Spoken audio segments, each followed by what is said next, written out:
Good morning and welcome to the Board of County Commissioners, our much-awaited budget reconciliation meeting for July 29th, 2021. I will call the meeting to order, and I will first entertain opening remarks by our County Administrator, Bonnie Wise.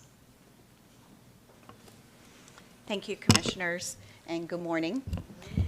Today we have the budget reconciliation meeting, and the main purpose of the meeting is to establish the trim millages that are consistent with all the Florida Department of Revenue's rules and requirements. The trim notice also outlines the date, time, and location of the required budget public hearings.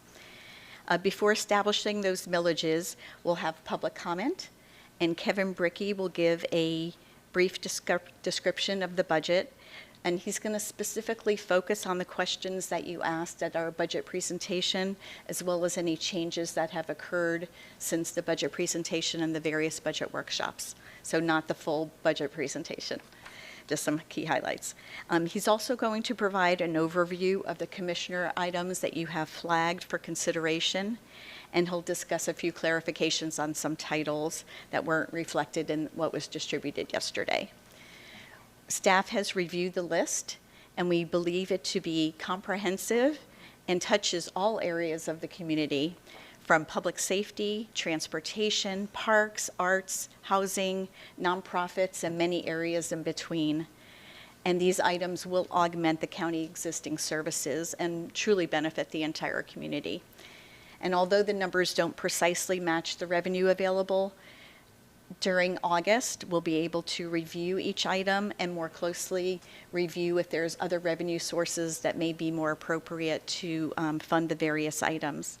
But I wanted to share with you that the entire flag list can be accommodated within the budget. So I wanted you to know that all up front. And with that, unless anyone has any other comments, it would be appropriate to open public comment.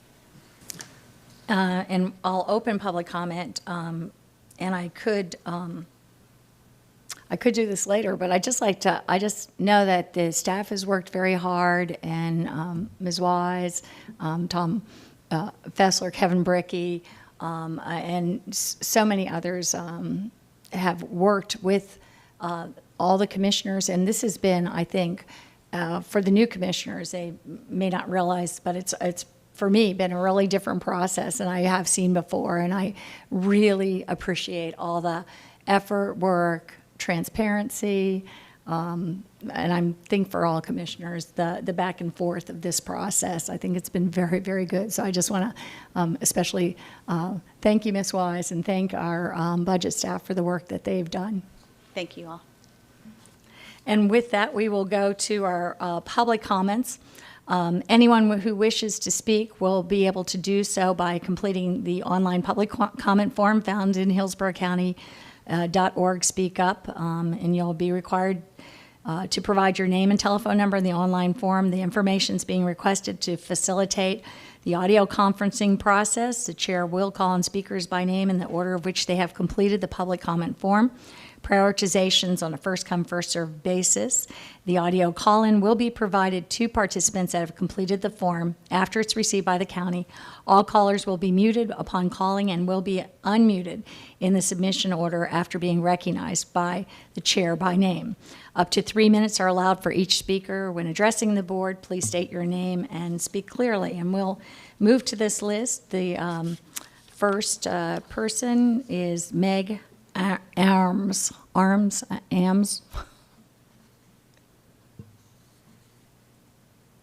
Ames. Oh, sorry. I think there might be a typo here. Oh, I see. Okay.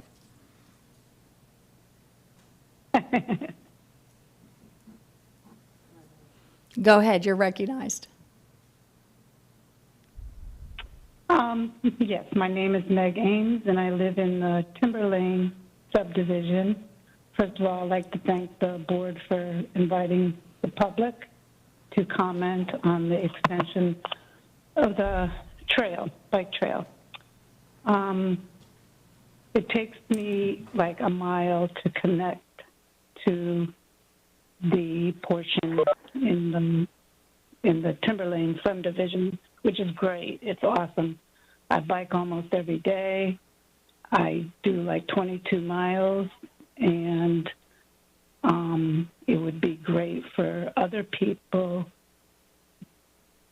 to be able to access the trail that cannot. And it would be just wonderful to keep on going through this extension if it's made. I really appreciate what has been done so far. It's wonderful. It's great for the community. You get out and you exercise. It's very healthy.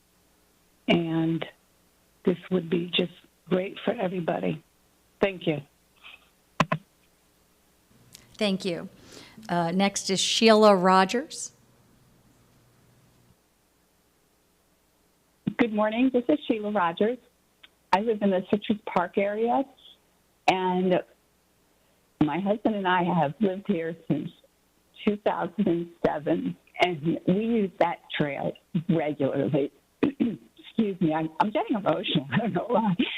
But so I have trained for 10 marathons on that trail. My husband bikes on the trail, and it's just been a great source of camaraderie with friends. And I was so happy when when the developers were not able to develop that area that they were looking at just south of where McDonald's is. That was, I think, a great win for us.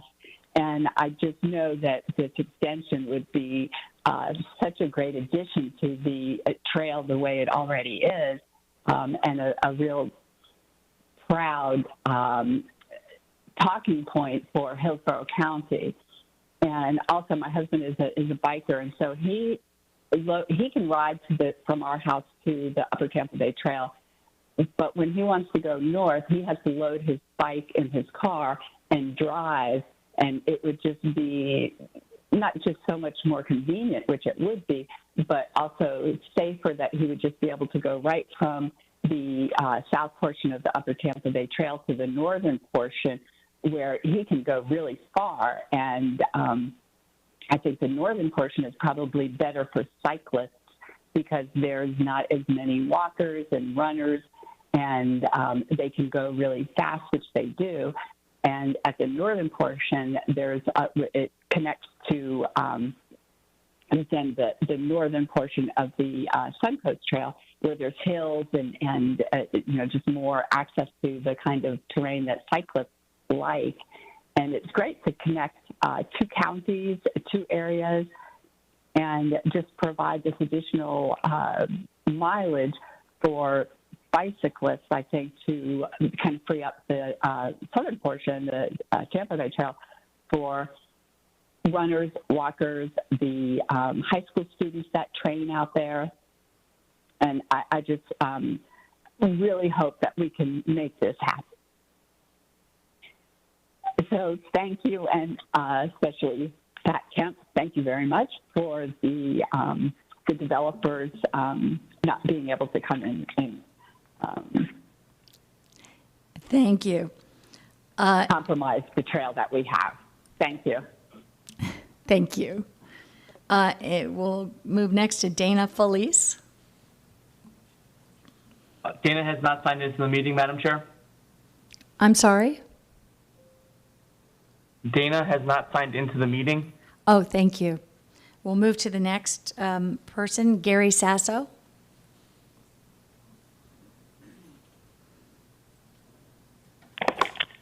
Good morning. I'm Gary Sasso. I'm chair of the board of trustees of the Strass Center. Our board includes 62 community, business, and education leaders. And on behalf of the board, I'm very honored to be here with our CEO, Judy Lisi, today to make a request to you. The Strass Center has existed for 35 years, and we have experienced constant, very active use with more than 18 million guests. And it's essential that we invest to prepare the Strass Center for future generations for many more years of programming and public activity. And to that end, we believe we must act to preserve the state-of-the-art experience for future generations, leverage our prominent riverfront location, continue to support and provide community diversity, equity, inclusion, and accessibility, enhance our guest experience, and add capacity to meet demand. We have a master plan to accomplish this, and our campaign to achieve this plan totals $100 million. And we're seeking $50 million in public support to achieve this and $50 million in private support. We've conducted a feasibility study about reaching our private goal, and it's very encouraging. But it's clear from the study we must get our public support in place to help leverage gifts from the private community. The private sector will be prepared to contribute, we're sure, but only if public leadership steps up to support this public facility. The Strass Center is a public facility, and it's an economic generator with vast potential. It's a nationally renowned cultural institution. In fact, it's the largest nonprofit cultural institution in our state and one of the largest performing arts centers in the nation. Our private nonprofit corporation that runs the Strass Center has contributed more than $30 million in capital care and renovations over the years for this public asset. But we believe it's time now for our public partners to join us to optimize the potential for this amazing institution and to contribute to the cultural future for our children and their children. Now, we understand your discussions today concern only the county's 2022 general fund budget. And although this limits what you can commit to the Strass master plan at this time, we're very grateful for your support to help us get started. And so we ask that you commit a portion of our total request at this time and then move forward with us as appropriate to provide for the multi-year funding of this plan. Now, thanks so much for your serious consideration to support this critically important project. Thank you. Did Judy Lisi also want to speak?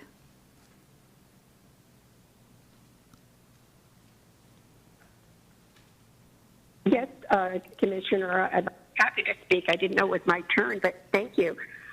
Good morning, Commissioners. I'm Judy Lisi, and for 29 years, I've had the privilege of serving as CEO of the Strass Center, the largest cultural organization in Florida and one of the largest performing arts centers in the nation. I've enjoyed the opportunity to meet with each of you individually to present our exciting and innovative master plan for the future called Boundless. As you heard, I am here today with the chairman of our board, Gary Sasso, to formally seek your support for the center's master plan, which has been developed over the last 9 years and is now ready to be launched.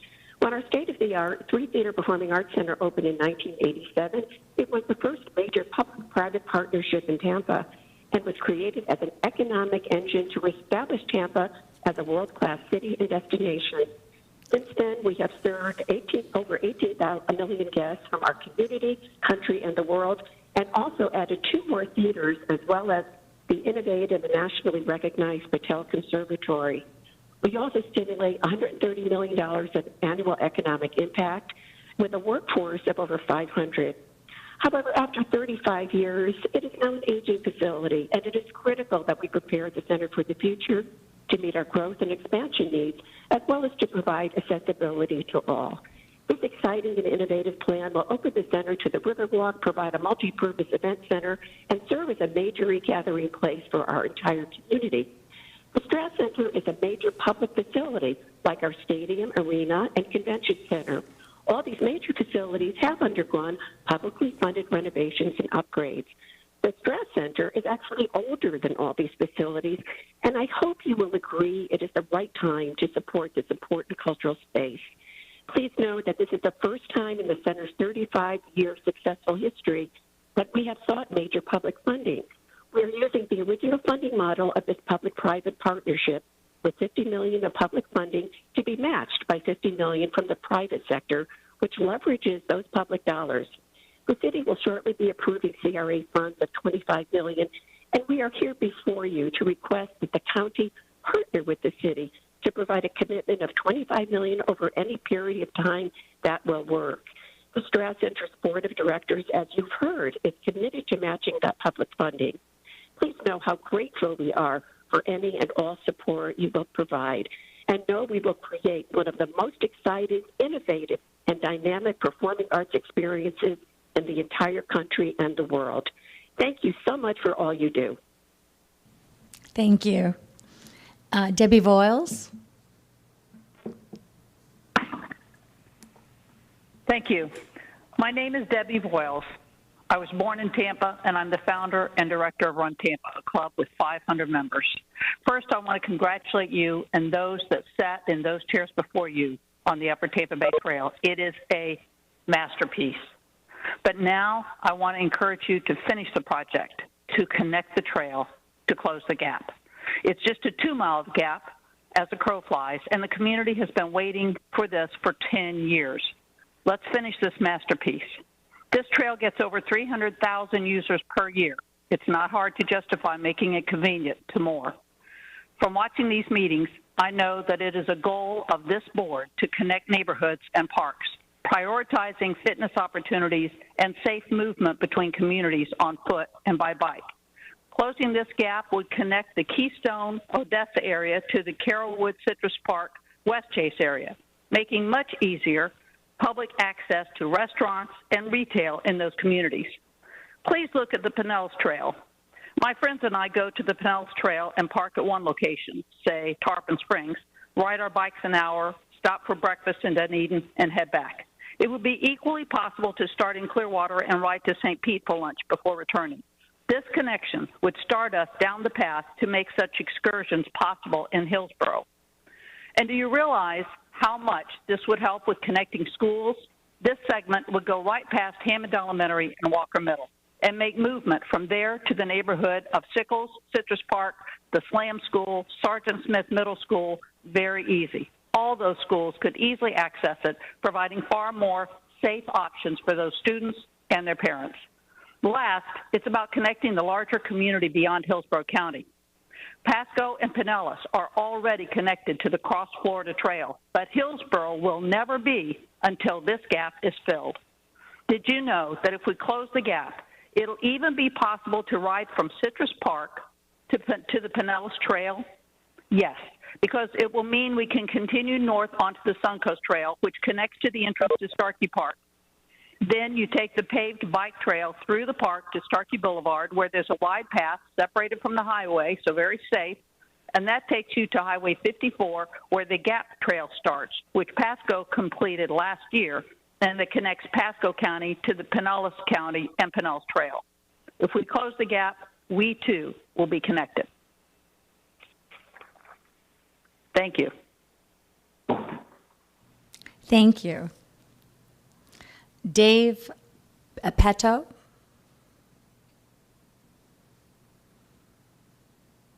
Good morning, Commissioners. My name is Dave Petto, and I'd like to speak about completing the Upper Tampa Bay Trail.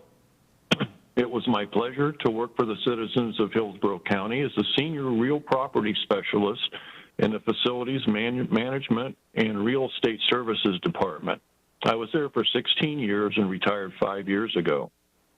For 12 of those years, the trail was in my project portfolio.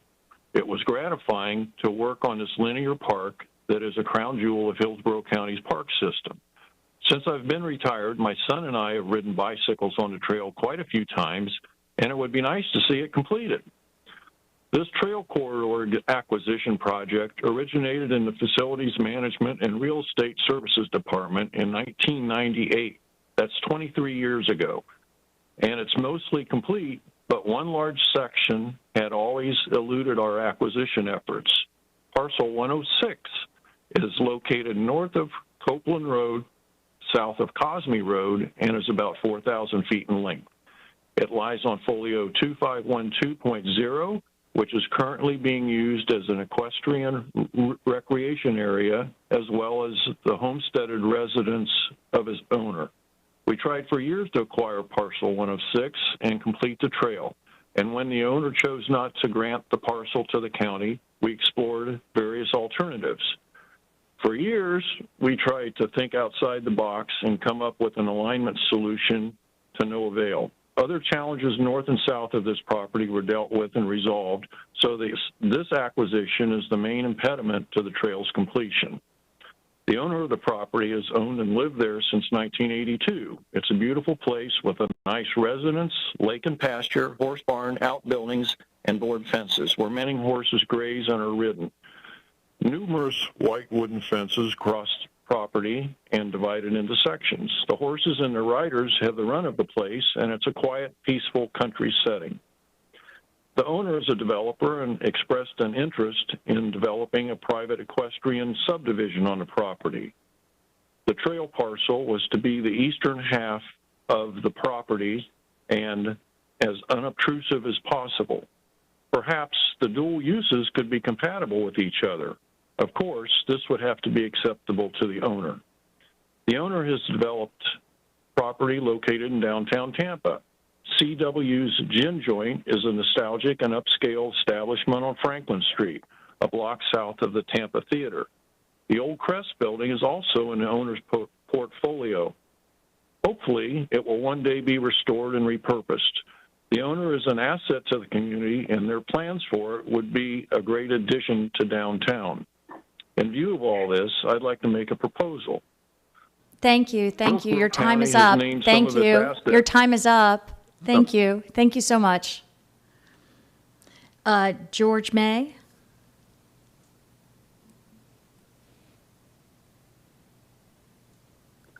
Good morning. Can you hear me? Yes. Hello? Yes, you can. Okay, great. We can great. hear you. My name is. Okay, thank you. Good morning. My name is George May. I live in the Bloomingdale community. It's 5,200 homes, 23,000 residents. And approximately 3 years ago, as president of the Bloomingdale Homeowners Association, we came before the board requesting a PD&E study for the Lithia Pinecrest. And at that time, the commissioners approved of this study. We shared this information with our community, and we were expecting the study to be completed right about now. I cannot tell you how frustrated we are and disappointed to find out a couple of weeks ago that the study was never funded. This is a wrong that needs to be corrected for something that the board approved of, years ago. We are gravely concerned with the safety of our community and continued deterioration of it with our traffic problems. Lithia Pinecrest is rated as a failed road and has been for a number of years. The number of accidents each year are in the hundreds. The last number I saw was over 300. What we'd like to see is the approval of the funding for this study. And the next thing we would like to do, we would like to form a small group of community leaders to meet with each of you, our commissioners, to come up with a funding solution for our transportation needs. Working together, we should be able to accomplish this. But first things first, let's fund the PD&E study for Lithia. Thank you for your time. Thank you. Susan Watts. Madam Chair, Susan Watts and David Jenkins have not called into the meeting. Thank you. James Gothard. Hey, good morning. Can you hear me? Yes, we can hear you. Thank you very much. My name is James Gothard. Family has lived in Tampa Bay area since '75. I live on Copeland Road, very close to parcel 106 that the gentleman mentioned earlier. I'm also a project management professional, so I'm going to speak specifically to the project. And I have 3 questions for the board. They're rhetorical, but they are questions. The first question is, did the original project charter for the Upper Tampa Bay Trail, also known as, I'm speaking specifically to Phase B going forward, the GAP, did the original project charter specify for a continuous trail inclusive of Phase B, also known as the GAP? I'm going to assume that's a yes. The project office can check on that. Second question is, can we make a plan to complete Phase B and update the trail signs with the targeted completion date? Nothing fancy. Simple sticker will do. Today where it says future expansion, can we put a sticker on there with the targeted completion date? And I'd ask for that to be considered to be done by October 30th of this year. Then my third and final question, and this is very personal, and I've had a hard time listening to some of the other folks speak because I'm right there with you. We live extremely close to where the gap closes. Can we please, please, please a good faith first measure. Complete the 300 yards from Peterson Road up to Copeland. My family, we utilize that, and we've all wiped out, including my 2 kids. And it's nothing fun to see your kids wipe out on the trail. So can we please consider that first chunk and anticipation of getting the assets north as the first measure? Thank you for your time. Thank you. And Janice Mansunhing? Good morning, honorable commissioners. This is Janice Mansunhing. Thank you for your time today. I'm a lifelong resident of Hillsborough County. I was born here and raised here. My husband and I completed our careers in law enforcement, and I recently retired as a police detective. So I have been vested in our community throughout my lifetime. My husband and I then retired to the beautiful Keystone area, where I'm presently serving as a director of the Keystone Civic Association and a member of the Hillsborough County Greenways Committee, representing the equestrian trails. My husband and I use the trails daily and the designated equestrian trails weekly. So we use both. I can't express to you the importance of this connection to our Keystone community and for our citizens. As a member of the Hillsborough County Greenway Committee and on behalf of the Keystone Civic Association and, most important, our Keystone community, we are excited to support the funding to close the gap of the Upper Tampa Bay Trail. You know, it will help connect our community to the Northwest area, provide a safe way for pedestrians and cyclists to freely move throughout our area, allowing school kids a safe and direct path to our middle elementary schools off North Mobley Road and support our small businesses in the area. We're grateful to Chair Kemp for sponsoring this appropriation, and we thank all our honorable commissioners for their support. Thank you. Thank you. Are there any other speakers present or who have shown up who weren't not there earlier? There are not. Okay, thank you so much. So with that, we'll close our public comments. And at this time, we'll just move to the presentation of the budget materials with Kevin Brickey. Good morning, Commissioners. Kevin Brickey, Management and Budget. I will share a presentation with you. As Ms. Wise mentioned in her opening remarks, I'll be briefly going over some of the budget slides. I'll pause where we have some updates. The FY22 total recommended budget is $7.1 billion. It's concentrated in public safety, our enterprise funds, water, wastewater, solid waste, and healthcare. That accounts for about 50% of the recommended budgetary expenditures. The total increase in the recommended budget is $44 million over the FY21 adopted budget. And our countywide general fund for FY22 is $1.1 billion. And it's concentrated in also public safety, the sheriff's jail and court operations, other constitutional agencies, human services and facilities maintenance. That's about 71% of the expenditures in the countywide general fund. In the unincorporated area general fund, this is the fund that funds services to our unincorporated residents, and those are the types of services that are provided in cities to city residents by the city governments.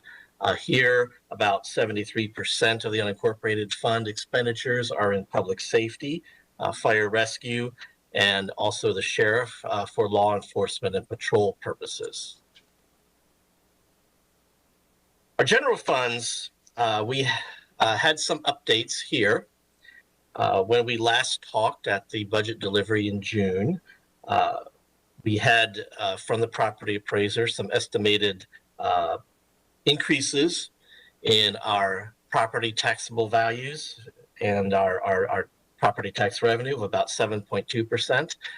The property appraiser, as happens every year, issued its July 1 preliminary numbers, which are the numbers that we actually base the adopted budget on, and that increase was actually 8.2%. So we had some gain due to those July 1 numbers in the countywide general fund of about $6 billion and in the unincorporated fund of about $3.5 billion. So compared to recent years, we have had a little bit of a slowdown in the rate of property tax growth. In the past few years, we've been in the area of 9 to a little bit more than 10%.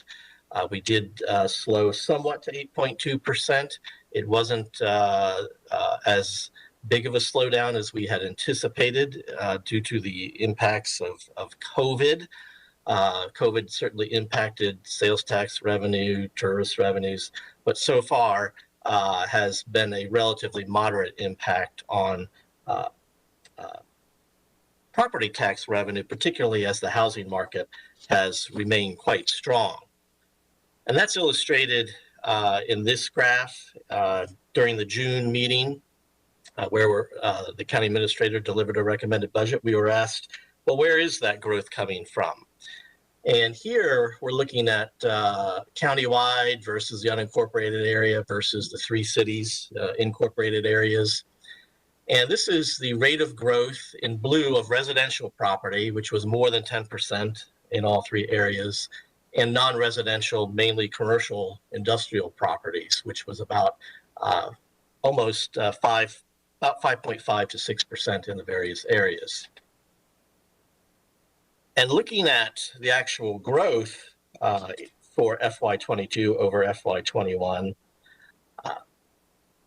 residential property accounted for almost 82% of the growth in taxable value or property tax revenues countywide, and non-residential accounted for about 18.4%. In the unincorporated area, residential accounted for a little bit more, nearly 85%. In the unincorporated areas, it was below 80%, about 77%.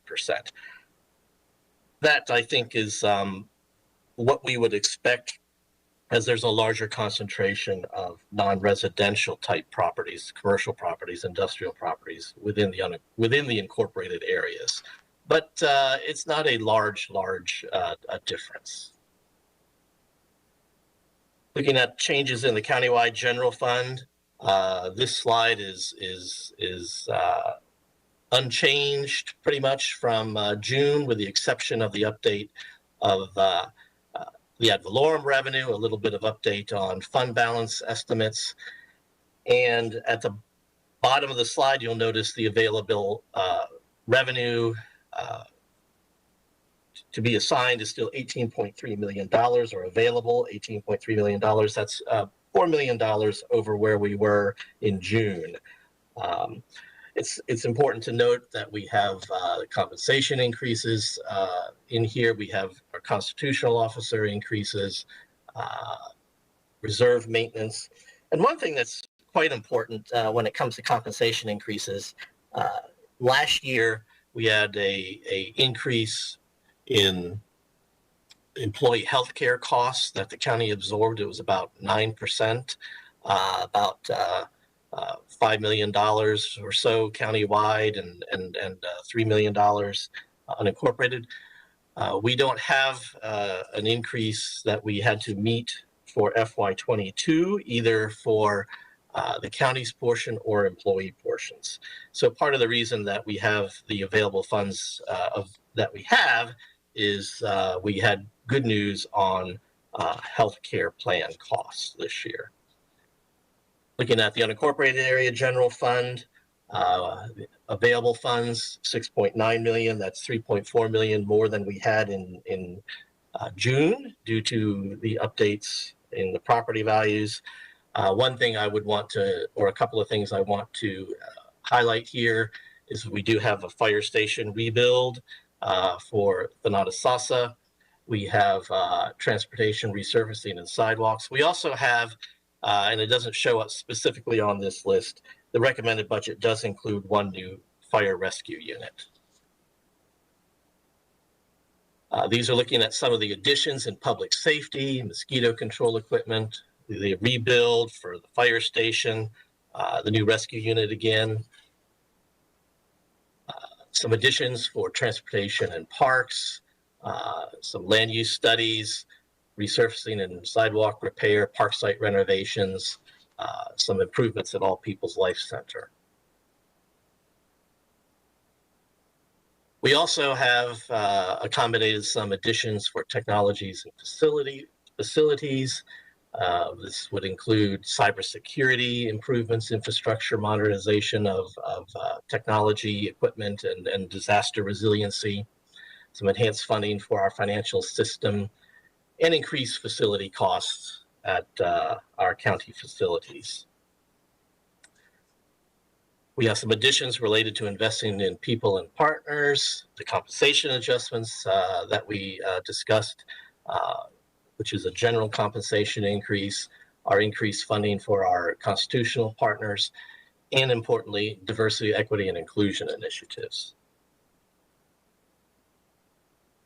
Looking at our reserves, the board does, as you know, have a policy to have our reserves in our unincorporated and countywide general fund combined to be 20 to 25%. We have maintained that. The recommended budget is 23.8%. And then you'll notice in the middle of the slide that it does highlight countywide reserves are 26.3% and unincorporated reserves are 19.4%. So the countywide fund is percentage-wise somewhat higher than the unincorporated fund. This does support our AAA ratings from the three rating agencies, and we've received good comments from them. And as we've mentioned before, we recently received reaffirmations of those AAA ratings during the spring. Looking at the calendar, today, of course, is our budget reconciliation meeting. We'll have our first public hearing at September 8th, and that will be set by the trim motion today and will appear in trim notices sent out by the property appraiser during August. And on September 23, the board will adopt its final budget and millages for FY22. Today, we have gathered commissioner identified items for consideration in the budget, flag items as we call it. The board will be able to discuss that list today. The board, if it desires, can take a vote on those lists. We do have countywide funds available of 18.3 million, unincorporated 6.9 million.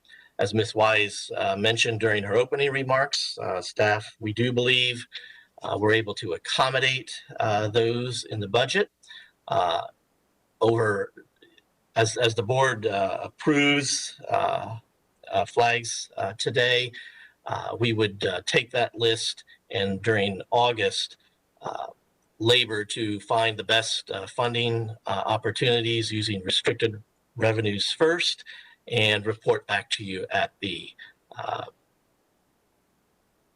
public hearings in September. We did release the flag list yesterday. As Ms. Wise mentioned, it has a number of public safety, transportation, parks, items related to the arts and nonprofits, and housing. One important change is I did have feasibility and locational analysis associated with the Firehouse Cultural Center that should be associated with the South County Cultural Center. The numbers, the funding numbers were correct, but that feasibility locational analysis should be associated with South County Cultural Center. And I do apologize for that error. And then finally, This is a copy of the trim millage that the board needs to vote on today. We do need to have this trim millage motion passed in order to report to the property appraiser, the tax collector, the Department of Revenue, the initial millage rates. Those millage rates set the maximum millage that the board can finally adopt in September. And this also is the way that the first public hearing is advertised, because it is indeed advertised on the trim notice that will flow from this motion. With that, I have completed my presentation. I'm happy to take any questions. Thank you. And with that, we'll move to any questions and board discussion. Commissioner Hagan, you're recognized. Thank you, Madam Chair. First of all, I want to echo your comments at the beginning of the meeting and commend Bonnie and her staff for their outstanding work on this process. I think it's been very seamless and definitely one of the best ones since I've been here. In the past, what we've done, and I'm gonna make a motion to approve the entire flag list. What we've done in the past, if there's an item that a commissioner has a issue with or wants to vote separately, we can always remove that. I do have a couple of comments and a question on a couple items, though I want to speak about and include in the motion. The first one involves one of Commissioner Meyer's items, and I want to thank her for flagging the Skills Center.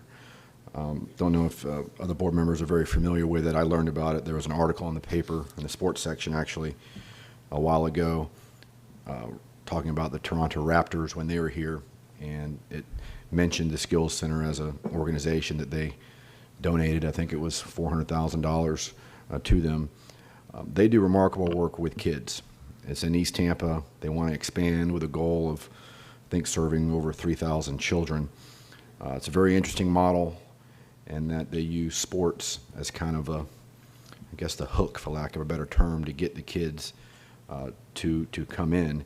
But they work with education, workforce training, healthy lifestyles. They have excellent partnerships with the CDC, Computer Mentors Group, GEMS, which is Girls Empowered Mentally for Success. And I want to help them, and I've met with them. I want to give them, because they certainly have the need. This is located in the city, particularly in the East Tampa CRA. And in the past, when we've required the city to partner equally with us on projects like this. Two immediately come to mind because I championed them. One was Belmont Heights Little League.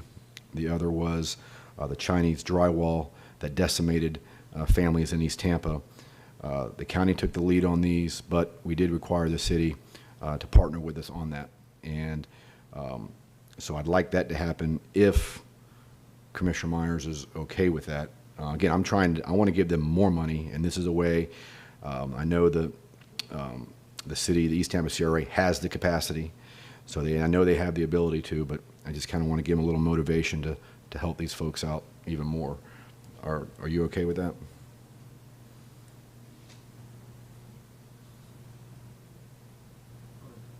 Commissioner Myers. You're on. Oh, okay. Good morning.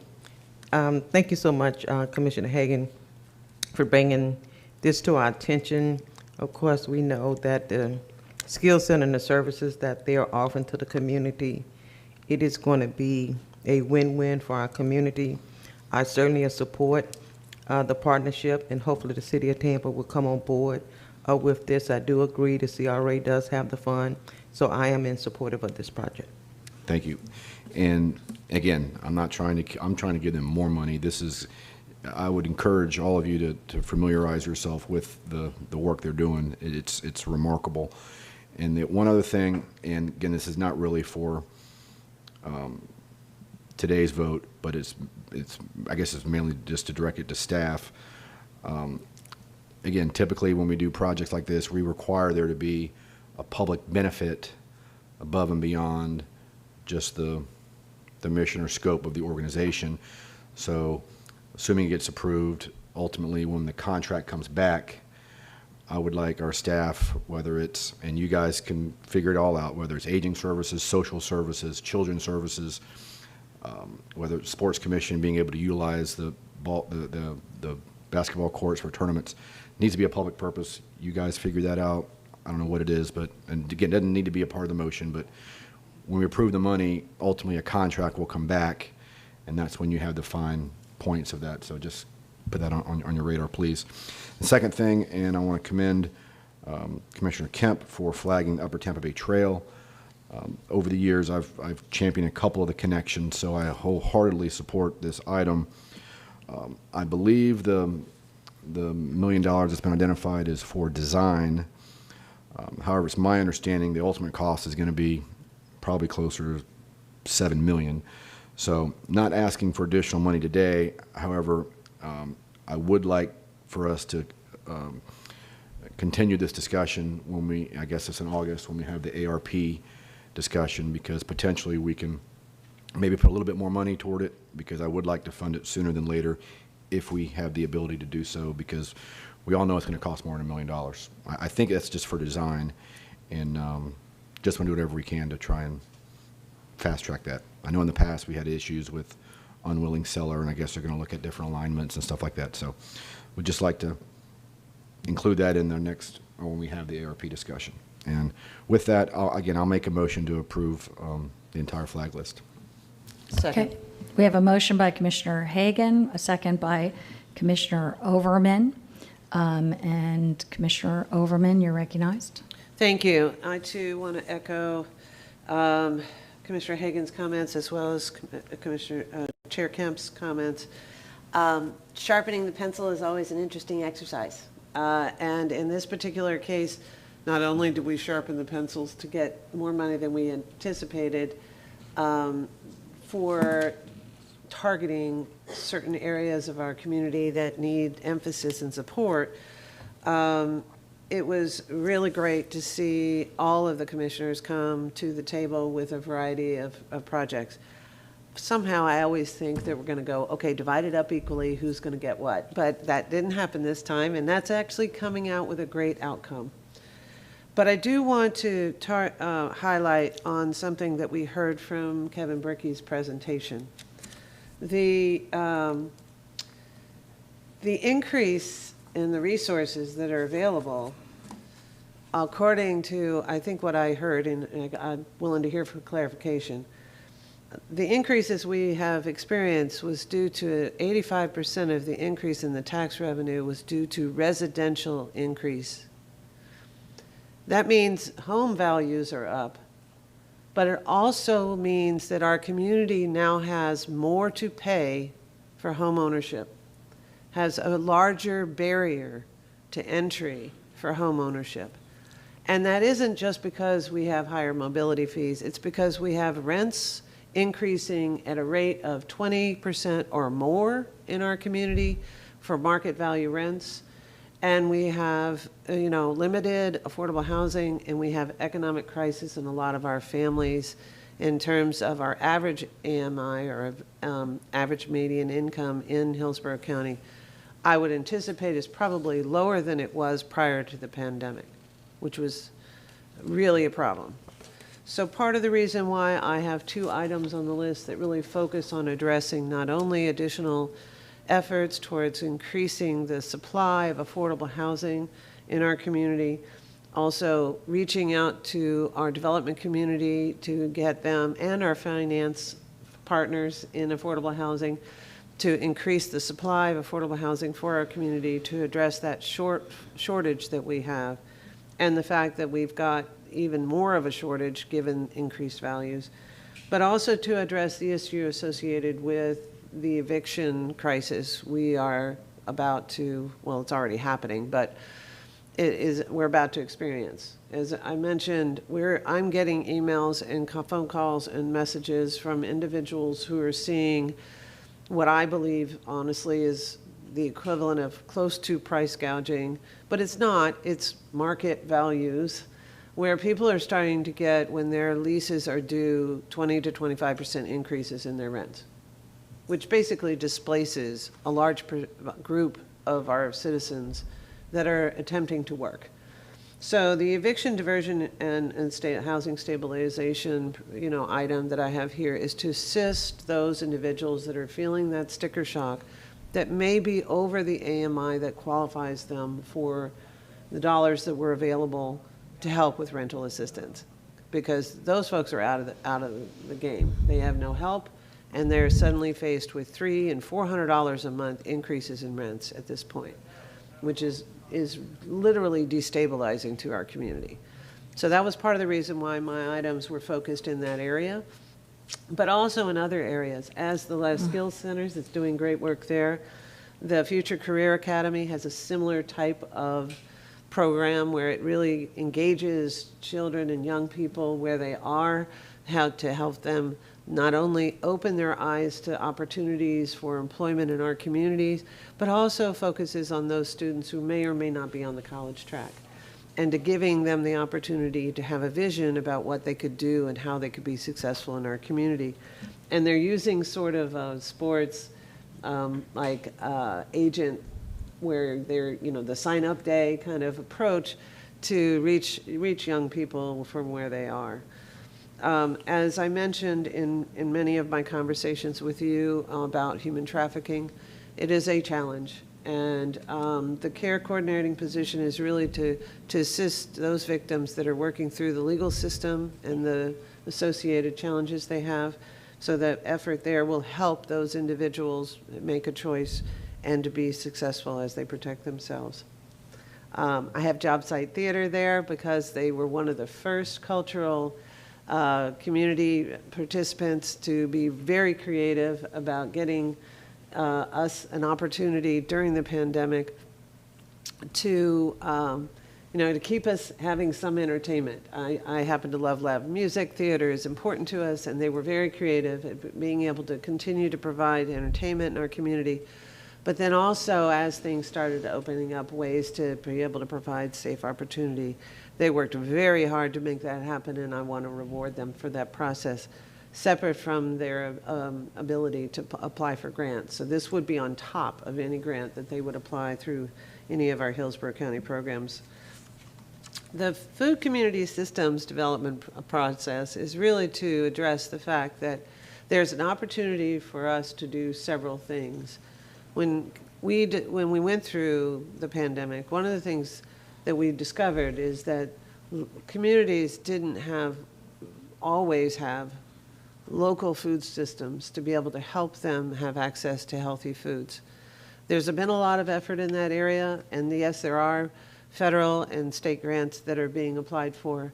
But this also means that a lot of community groups are working very hard in order to be able to build community gardens, build food resource systems, train individuals on how to eat healthy, and that's what this item is about. I'm always, supportive of Metro Inclusive Health, so I want to see them successful and get their project complete. But all of the items that I have on my list are really to fill in those little gaps and the big gap when it comes to affordable housing. And so I want to thank the board for their support on these items and look forward to any further discussion on those that I did not list. Thank you. Commissioner Cohen, you're recognized. Thank you. I want to start just by reiterating what the other commissioners have said about the process. As a newcomer to this, I don't know how it's gone in the past, but I can tell you I thought that the process was incredibly smooth, and I have to tell you, I was really excited to see the list of flagged items come out because I had a lot of confidence that this board was going to reflect our collective values and the choices that it made. And I really feel like the list does that in its entirety. And Commissioner Overman talking about affordable housing, I had a sense that was where you would go in your choices, and just like all the other commissioners, whether it's parks or splash pads or trails or transportation improvements or the arts, public safety, we really have covered an awful lot of ground with a limited amount of money. I chose to focus on fire rescue and public safety and the arts in terms of my own requests, but it was partially because of what I thought would be coming from the others that would round things out. So I'm very glad to be able to support all of the items on the list. I also wanted to mention on the back of what Commissioner Hagan was saying that in many cases, these amounts are just down payments. They aren't the full amount that is going to be needed for these different projects. We know, for example, that the Strass Center's master plan calls for much more than $2 million. But at this moment in time, this is what we can afford to contribute, and we can make a statement by making that contribution saying we support this, we're going to support it going forward, and I just feel very, very glad with so many of the items on this list. The Upper Tampa Bay Trail, the South Coast Greenway Trail, there's so many of them, that we know that we're going to return to in the future to continue to fund. So I just want to thank everybody for what I think is a really comprehensive and diverse list of projects, and say that I'm really glad to be able to support all of the items that the different commissioners identified. Commissioner Smith, you're recognized. Thank you. And absolutely, I agree with everything that has been said so far. I think we are working well as a board on this as in other matters. And I'm really pleased with the work that we're all doing together with this flag list and working together with staff on the general budget. And staff has been amazing, and they are from, the upper level, very busy people. I cannot believe are taking my calls, whether it's 8 o'clock in the morning or 6 o'clock at night, and answering questions. They asked no more calls at 3 a.m. Yeah, right. But answering questions pleasantly, helping us each to be the most effective commissioners we can be, and helping us then, that helps us work together as a board. I am really happy with the way things are going, and the transparency in this budget process and the priorities. I share your priority of the Strass Center. I think that I agree with the comments that were made by the board president and Ms. Lisi this morning wholeheartedly, and I hope that we are able to continue watching and helping that grow in our community. And so many things on this list I'm very proud that our county is able to do. I do want to, while we're talking about budget and where the money comes from and where the money goes, and in light of Commissioner Overman's highlighting the residential growth, and Mr. Brickey's highlighting that our income has grown with the residential property values and residential growth, I want to remind the board that that's not all a rosy financial picture, and that every new house brings more expenses in infrastructure, roads, schools, fire, sheriff, a lot of the things on our list, water certainly, and sewer. And although we've done, as a county, we've done really hard work, good work in right-sizing some of the impact fees that pay for those costs moving forward. Even so, the impact fees that we collect only pay for the capital costs of all those pieces of infrastructure. They add to our ongoing operations and maintenance costs. So yay that residential income has grown. That comes with a set of expenses as well. And I just want to remind everybody of that. Thank you. Commissioner Myers, you're recognized. Thank you.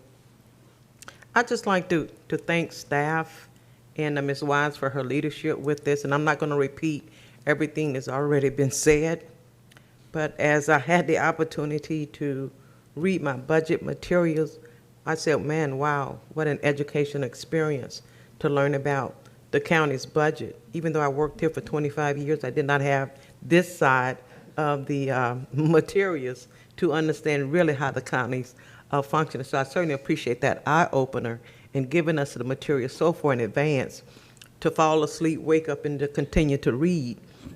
And so it was a good learning process for More me. of those 3 a.m. calls. Yes, and I'm sure for Commissioner Cohen as well. But as we discussed the budget, and as everyone has said, it's room for everyone in how we looked at within our county a global perspective of how we can serve our community. And with that being said, as much as I try to get everything in a timely manner, I received some additional information last night that I need to add an additional $230,000 to the projects that I already have on here that will give us some seating at the parks and some shade. So if we can consider that as well to go along with the outdoors in the various communities. If not, I won't say it's okay, but as staff working to complete everything for us and bring us back the final budget, I hope they will consider the additional $230,000 I need to add, and I will be talking with Ms. Wise about that later and staff, and thank you so much. I think shade is a #1 priority. Commissioner Cohen. I apologize. I did have one question for the county administrator, and I just wanted to ask. There was a request made of HOPE, Hillsborough Organization for Progress and Equality, related to a Recovery Through Work clubhouse. And as we spoke about that, you explained to me that that is being funded somewhere other than here. And I wondered if you could just explain that for us, because there have been some inquiries about it over the past couple days. I'd be happy to. This is a clubhouse for treatment, and we are partnering with ACTS and the Florida Behavioral Network, and staff has been working on this for quite some time, and we truly believe in this clubhouse model. Funding has been obtained from both ACTS as well as CDBG dollars and other county dollars. So an agenda item will be coming before you the first meeting of the fiscal year, and we have that already accommodated. So we don't need to flag that item because it is already being taken care of. And relating to Commissioner Myers' item, we can look at that. I think that some of your requests actually could even be covered by American Rescue Plan dollars. So depending on the location, if it's in a CDBG area, so we can certainly look at that. Commissioners, there will be other opportunities to add, some items that may come up before the September item. I know that a few of you have asked me if something is already included in the budget. We can certainly check on that. So if there are a few minor things, so you could either add that now, or it may not even be necessary to do so.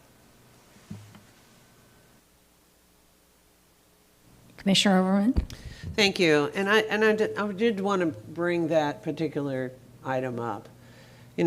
Our county has, and we've learned this through this entire pandemic and managing the CARES dollars, our county has to run multiple budgets in this particular case, and it got even bigger with the American Rescue Plan. So while this is our regular budget and our regular process, we have not even started the discussion on how the possible American Rescue Plan dollars that will assist us in building and working in the consequences of what's happened to our communities and our economy locally are going to be deployed. So we haven't even had those conversations. To answer your question about the Hope Clubhouse model, I recognize that that was already in the works and we had the funding identified, so it didn't need to be actually in this list because it is in the works. But I appreciate people asking, like, what about this? What about this? What about this? We have a robust conversation coming after we get through this budgetary process on two different elements of funding that could potentially impact and serve our communities well. That doesn't mean we don't necessarily need to be, relieve ourselves of any financial responsibility and stewardship of the resources that we have at the county level, because I believe that this board, as well as our county staff and a county administrator, are doing an excellent job of being very good stewards of our tax dollars. But there are two more budgets potentially coming to us. One is the American Rescue Plan funds that will be coming, and then two, the other is, if it ever gets approved fully, is the infrastructure plan. So many of the concerns we've heard and are on this list ultimately, and as was said, this is not covering 100% of any of these projects, but ultimately can be complemented with the areas that we've focused on today. So I'm very encouraged at the diversity of ideas and support, but I do believe that we should make sure that we're still focused on the fact that there are two additional budgets that we will have to deal with in the future that can complement the items that we've highlighted today. And I'll stop there. And with that, I don't see any other commissioners' comments, and I think we've heard a lot this morning about the projects and about many good investments for the future for Hillsborough County that we can look forward to that have come from so many places. And I just want to say, as to the Upper Tampa Bay Trail, because we heard a lot about it, the community is bursting at the seams, I will tell you, and I've actually had them talking to me since 2017 when I started here about how much they want that trail completed. So that is a genuine grassroots interest in seeing that completed. And yes, the $1 million here this morning is kind of a down payment on what we need to do to move forward. It's set dormant now for that one segment for about more than a decade anyway. So this, I think, will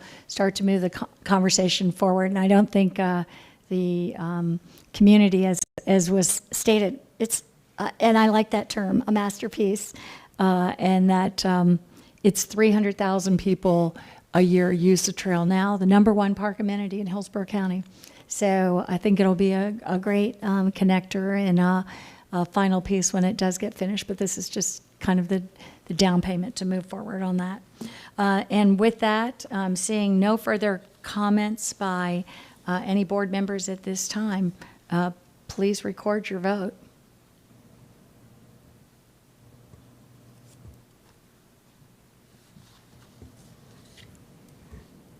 Motion carried, 7-0. Thank you. And for the record, I'll just say that was Commissioner Hagan motion and seconded by Commissioner Overman. And with that, we'll move on to setting the trim millage rates. And at this point, I will figuratively move the gavel to you around the plexiglass. I won't bother, but if you need it, you can reach it. Okay. And with that, I will I'll move that we set the following proposed operating and debt service millage for the purpose of trim notices and set the date, time, and place for our first public hearing on the Hillsborough County year 2022 budget. Countywide millages operating general revenue fund set at 5.7309 mils. Debt service for environmentally sensitive lands set at 0.0604 mils. Total countywide millage at 5.7913 mils. Non-countywide millages operating general purpose municipal services taxing unit set at 4.3745 mils. Library services district set at .5583 mils. Debt service for parks and recreation bonds set at 0.0259 mils. The proposed percent change of the aggregate millage rate from the aggregate rolled back millage rate as defined by state statute is an increase of 4.79% and is shown on line 27, Department of Revenue Form DR-420. The date, time, place of the first public hearing on the budget will be Wednesday, September 8th, 2021 at 6 p.m. at the Frederick B. Carl County Center, second floor boardroom, 601 East Kennedy Boulevard, Tampa, Florida 33602. By approving this motion, the appropriate official is authorized to execute the necessary Department of Revenue forms. Thank you. We have a motion by Chair Kemp. Do I have a second? Second by Commissioner Cohen and Commissioner Myers. Any discussion? With that, record your vote. Oh, Myers, I'm sorry. You had, no? Okay. With that, please record your vote.